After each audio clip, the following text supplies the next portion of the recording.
We are very lucky to have with us live in the studios this morning, Christopher Parker.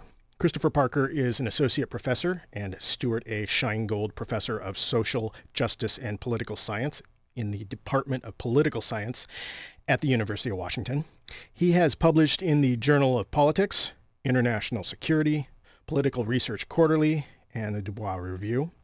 He is the principal investigator of the Multi-State Survey on Race and Politics and the director of the Center for Survey Research at the University of Washington. And he is author of Fighting for Democracy, Black Veterans and the Struggle Against White Supremacy in the Post-War South. And here to talk about his latest book, which he co-authored with Matt Barretto, titled Change They Can't Believe In, The Tea Party and Reactionary Politics in America. So start out, tell us, what was your motivation in writing Change They Can't Believe In? Well, it initially began as a post-tenure project in a survey research lab, and we just put a few questions on there that ask about a great many other things, and my colleague Matt persuaded me to put a question on there about the Tea Party. This was in 2010. And what happened was, with everything that was going on, the prior year with the tax day Tea Parties, and then after that, during the debates over the Affordable Care Act, I started doing a little bit of the data analysis just to see where these guys came down. So on the one hand, for example, I'd read in the Wall Street Journal in which Juan Williams and Peggy Noonan would say, oh, the Tea Partiers, they're just, they're regular Americans if angry. In other words, that they had justifiable reasons for behaving in a manner in which they did. But then I'd read something by Frank Rich in the New York Times in which he said that, these guys were just really way out there. They were sort of practicing the sort of paranoid style of politics that Richard Hofstadter discussed so many years ago. And so I sat down, and I just started poring over the data, and it turns out that Richard Hofstadter was right, and that there was a basis for them to be perceived as practicing a paranoid style of politics. And at that point, I just went whole hog and constructed and designed a complete study, a multifaceted study. Can you talk a bit more about the study itself? Yeah, so the study consists of two surveys that were conducted, one in 2010, initially in 7 states, and then we did another one in 2011 that covered 13 states. So we have states, we have like Arizona, Colorado, Florida, North Carolina, South Carolina, Wisconsin, Missouri, Pennsylvania. So we have various states, that cover different polities. And so we have 2 parts of the survey, but we also did these open-ended interviews over the summer of 2010 where we just asked these questions that allowed the respondent to say whatever they wanted to say so we could get an idea what was going on behind the attitudes that we were tapping. And then we also did what's called a content analysis in which we compared the content of the National Review Online, which most people would agree even today is the sort of intellectual leader for the more traditional conservative community, versus 42 Tea Party websites in 15 states, just to compare the content. And of course, the working hypothesis is that, if the Tea Party is really just about conservatism, more mainstream conservatism, then we should see a fairly roughly even distribution of the content between the National Review Online and Tea Party websites. And of course, we did not. So what did you actually find after doing all these studies? Well, the first thing we found just in one of the surveys, what we did was to sort of tap into this paranoid style of American politics that Richard Hofstadter talked about a few years ago, in which, the reactionary right, really thinks about politics not as political differences, right? So for them, it's not a difference between Republicans and Democrats or conservatives and liberals, right? Like most Republicans, most traditional conservatives do. It's this sort of Manichaean way of looking at the world of good versus evil, right? And so to try to tap into that sentiment, we ask a real simple question, right? We ask whether or not you think President Obama is trying to destroy the country. Now, obviously, that's a pretty inflammatory comment or pretty inflammatory question, right? But we just wanted to see how far we could push them. And so what we did was we devised what's called a survey-based experiment where we could ask them that question, and they can maintain, some facade of anonymity. And so this is what we found. 36% of all conservatives believe Obama is trying to destroy the country, right? But when you disaggregate it between the reactionary conservatives, or what we call Tea Party conservatives, and the more mainstream conservatives, what we found is the reactionary conservatives, among them, 71% believe Obama is trying to destroy the country versus only 6% of more mainstream conservatives. So, because we thought that there were going to be some differences, and these sort of differences maintain themselves throughout the length of the manuscript. Can you talk about some more of the differences that you found between the two? Yes, I can. So think about it like this. Okay, so on immigration reform, for example, 66% of reactionary conservatives or Tea Party conservatives want to repeal citizenship. But only 46% of more mainstream conservatives want to do so.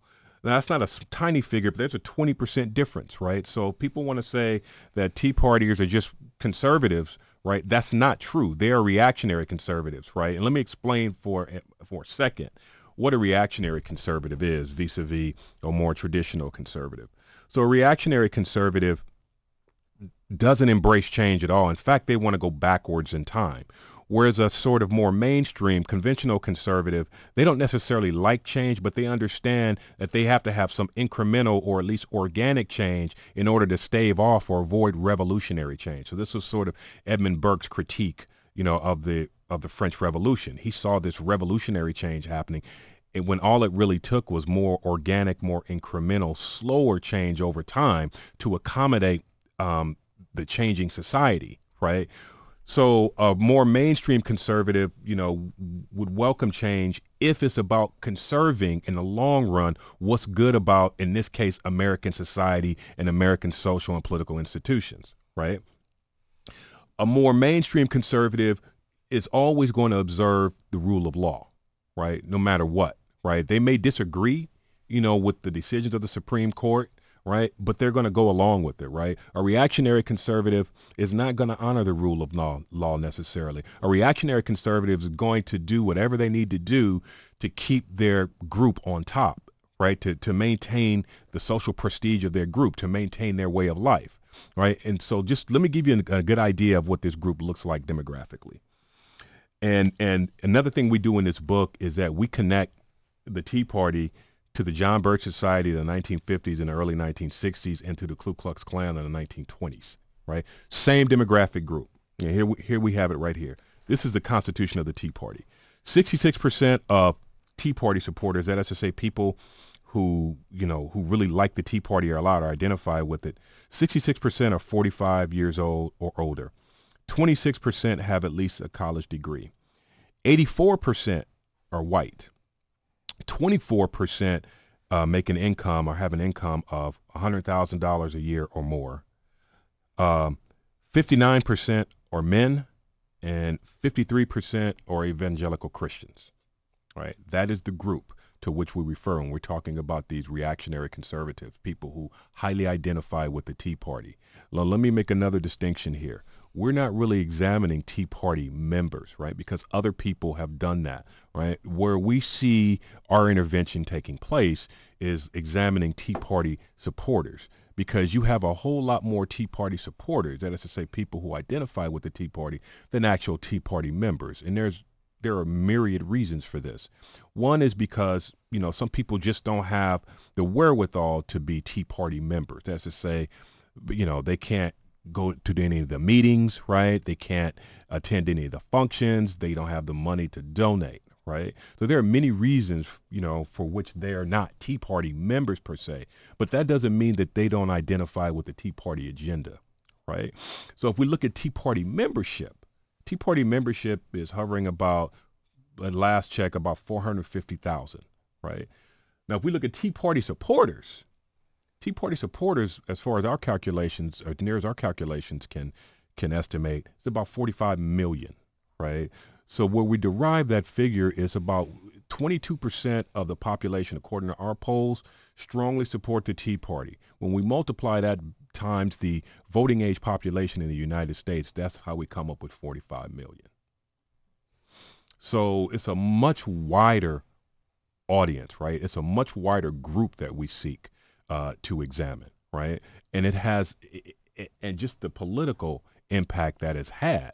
I don't really think it bears really mentioning, but if you think about the debt ceiling debate of a few years back, you think about what's recently happened in immigration, even if you think about what's recently happened in guns, right? When it comes to gun reform, the Tea Party was not silent on that, right? Because they think that, so let me show you another difference between a Tea Party conservative or a reactionary conservative and a more traditional conservative. So when it comes to guns, a more traditional conservative would make the argument that they want to retain their guns based on the Second Amendment, whatever we think of that, right?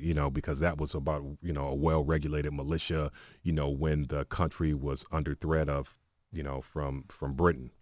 Okay, whatever you might think of that, that's kind of one thing, right? But that's still a legit argument. I mean, one can make that case. But that would motivate their resistance to gun control. Now, a Tea Partier would resist gun control for different reasons. A Tea Party will resist gun control because they think the black president is going to come take their guns, right? And so they'll be defenseless. So the president can redistribute their property to the black and brown hordes, right?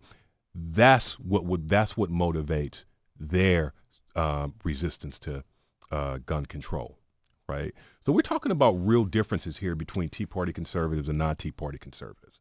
So now, having said that, let me get back to some more of these results. So when we think about the DREAM Act, for example, 50% of non-Tea Party conservatives or more mainstream conservatives support the DREAM Act versus only 30% of reactionary conservatives. When we think about Obama, right, 78% of reactionary conservatives or Tea Party conservatives want to see Obama's policies fail versus 36% of conservatives. Let me repeat that. 78% of reactionary conservatives wants the president's policies to fail versus their conservative brethren at 36%, right? That's an astounding gap, if you ask me. Whether or not you believe Obama's a practicing Christian, 42% of more mainstream conservatives believe he's a practicing Christian versus 25% of Tea Party conservatives. That's a 17% difference, right? And the final one I think that bears mentioning is whether or not you think the president was born in the United States.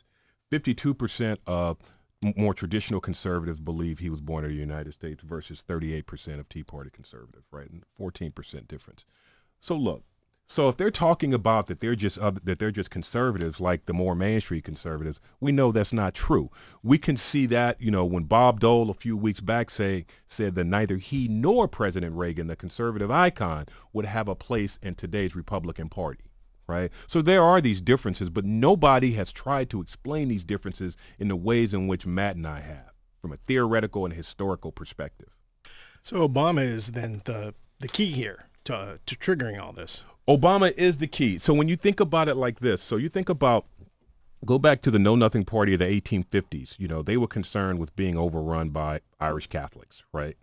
You go to the Klan of the 1920s, and we're talking about, these large sort of national reactionary movements. We're not talking about little, like, I'm not saying that they're insignificant, but smaller movements that are at the regional level, like the Klan of the 19th century, right? That was a regional level extreme right-wing movement. We're talking about you're talking about the White Citizens Council, once again in the 1950s, that was a reaction to Brown v. Board of Education. Once again, that was mainly in the South, right? We're talking about more national, broad-based right-wing reactionary movements in the book, right? So you think about the Know Nothing Party, reaction to Irish Catholics. We're talking about the Klan of the 1920s. Now, this is the second version of the Klan in the 1920s that was founded in Stone Mountain, Georgia, in 1915, right? And they had a real heyday, from 1915 and early 1930s, right? They were driven by, quote unquote, the return of the new Negro from World War I. They were also driven by, once again, Catholics and this concern about, the Pope manipulating American politics from the Vatican. They were worried about Jews and capitalism and having too many resources and manipulating the financial system, right?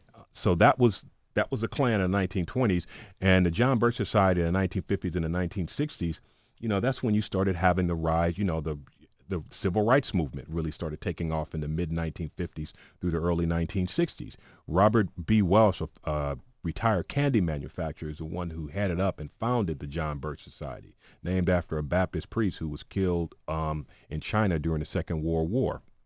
Well, what happened was, he and his board of trustees, one of whom was the Koch brothers' father, right? He was on Robert Welch's initial board of trustees for the John Birch Society. The John Birch Society believed that American Eastern elites were in bed or in cahoots with communists and socialists, right? And so what they saw the civil rights movement, since it required a strong central state to ensure that African Americans got equal rights. Well, what they did was they said that, Eisenhower and Warren were in bed with the Soviet Union, and that the civil rights movement was a Trojan horse, right? In other words, to spread communism and totalitarianism in the United States, right? And then we have Obama. So what do all these things have in common? Well, what they have in common, Mike, is this perception that rapid social change is happening, right? And it's going to displace their way of life. And when I say their way of life, it's mainly a waspy way of life, white, Anglo-Saxon, Protestant, mainly male, straight, right? It's going to displace their way of life, right? They feel threatened, so they react, hence reactionary conservatism. So have we always here in the U.S. had about the same percentage-wise number of people who are reactionary conservatives, or do you think it's increased? That's a really hard question to ask because I don't have the data on that. This is what I do think, though. I do think reactionary conservatism was what's called a political predisposition. At least that's what we call as political scientists, political predispositions, and that these things are socialized from the time you're a kid, right? And they stay with you, but they're triggered by something in the current political environment. So just let me give you one example. So my colleague at Harvard Theta Scotchpool, who wrote a book on the Tea Party, on Tea Party members a while ago, she found in her work that people who were John Birchers in the 1960s tended to be Tea Party supporters now. So that gives credence to my theoretical argument that this never goes away, right? It's just triggered by events in the current political environment, right? So it's really hard to say whether or not, what the percentage is. That could vary, but these people are always present, right? These people are always present, and it's not just confined to the United States. Let me just give you an example. So the Tea Party, we argue, is a proxy for this reactionary conservatism stuff, right? But we also think that if we extend this thing logically, then if you look at the British Defense League, then that's a proxy for reactionary conservatism in the UK. If you look at the National Front in France, that is a proxy for reactionary conservatism in France, right? Any of these extreme right-wing parties, we can make the claim that those are proxies for reactionary conservatism in these respective countries, right? So, and are they in the other countries as well as here being fed? I mean, you mentioned the Koch brothers being fed by very rich people like that, and or media supporting them. For instance, Fox News, let's say. Yeah, I can't really speak in too great a detail on that. That's a project that I want to undertake here very soon.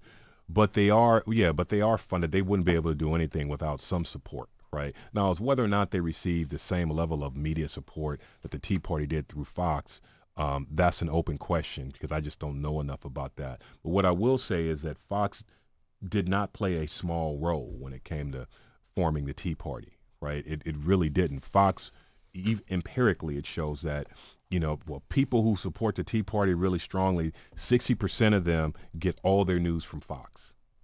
All their news from Fox. Not just some of it, all of it. It's the sole source of their news, right? So Fox was a really key factor in solidifying, not only bringing together, right, but solidifying this sense of Tea Party identification. So what is the Tea Party supporters, what are they then hoping for? I mean, what are their goals beyond removing Obama as president? I, beyond removing, okay, so let me give you a quick example. This is the one instance where I have to refer to something on my phone here. So let's think about it like this. And I'll come back to your question. So when the Tea Party stormed on the national scene in 2009 with the tax day Tea Parties, right, they claimed to reject big government. That is to say, spending, taxes, regulation, and all that stuff, right? And they really were about deficit reduction, right? So, but think about what happened on Bush's watch, right? On his first term, the deficit expanded more than any other time in history. On his watch, it was discretionary spending increased by 49%. Adjusting for inflation, the federal budget increased by 104% on Bush's watch. Now you compare that to only 11% on Clinton's watch. Bush entered office with a $700 billion surplus. He departed with a $1.3 trillion deficit. That is a swing of $2 billion. TARP, troubled asset. Oh God, I forgot the R stands for program. Troubled asset, whatever. TARP was initiated on Bush's watch. $700 billion bailout to GM, AIG, and Citigroup. Some conservatives were upset, but the Tea Party was nowhere to be found. Some conservatives were upset. The Cato Institute, Heritage Foundation, it was even said that Bush was the biggest spender since LBJ, right? Where was the Tea Party? We didn't see him, right? Enter Obama. This man's not even in office for a solid month, and boom, right? We start having these Tea Party rallies. April 2009, these tax day Tea Parties, right? Where were they when Bush was in office running up these deficits, right? Where were they when he was prosecuting these unfunded wars, right? Nowhere to be found. So I'm not saying it's all about Obama, but if you believe what the Tea Party claims, that they're really all about small government, responsible spending, and these other things, fiscal responsibility, right? We should have seen them on Bush's watch, but we did not. So could be coincidence as we saw him on Obama's watch, but empirically, as we show in this book, it's not mere coincidence. So do you anticipate this will die down once Obama is through with his presidency? Or it'll just drop below the surface? Yeah, it'll go below the surface. It'll go into hiding. I think we'll see if Hillary runs, we'll see some of that, because there is a fair amount of sexism in the Tea Party, right? And people say, well, how can you have sexism? Sarah Palin and Phyllis Schlafly was a woman too back in the 1960s, and she was completely against ERA. In fact, she founded the Stop ERA movement in the 1960s, right? So there are you had women that were in the Ku Klux Klan, right? So, so for people to say, well, the Tea Party can't be sexist because you have women in there. Well, the Klan had women in the Klan. The right-wing movement in the 1960s had Phyllis Schlafly. You had women that were front and center trying to stop equal rights for women, right? So just because you have, Sarah Palin, that is a part or was a part of this leadership, or Michelle Bachmann, right? So that doesn't mean that they don't believe a woman's place is in the home, because they do, right? And if that's not sexism, well, I'm not saying that's misogyny, but it's at least sexism. So just in the last week, there was an incident at the Missouri State Fair. Can you talk about that? Yeah. So at the Missouri, okay. So when people want to say that, we're in this post-racial society, well, Exhibit A, among many, the most recent exhibit, is an incident that happened at the Missouri State Fair last weekend, in which there was a rodeo, and there was a rodeo clown with an Obama mask on. And the clown actually had a broomstick extending from his backside. Now, I don't know what that meant. That could be, a double entendre, a triple entendre. It could mean that people thought he was a witch, or it could have meant that the president, had a stick up his butt, or could have meant a tail, right? We don't know, but we do know that that's disrespect. Now, you have critics of people who are angry at that, who want to say that, this is about free speech. Well, it's only real free speech, or a threat to free speech, is if the government is trying to stop you right, from doing things like that or from expressing yourself freely in public, right? That's not a free speech issue. It's an etiquette issue, right? You don't disrespect the president of the United States like that, not in a public way like that. And then you had some people in the background talking about, well, this bull's going to run over you, Obama. You better get out of the way, Obama, before this bull tramples you.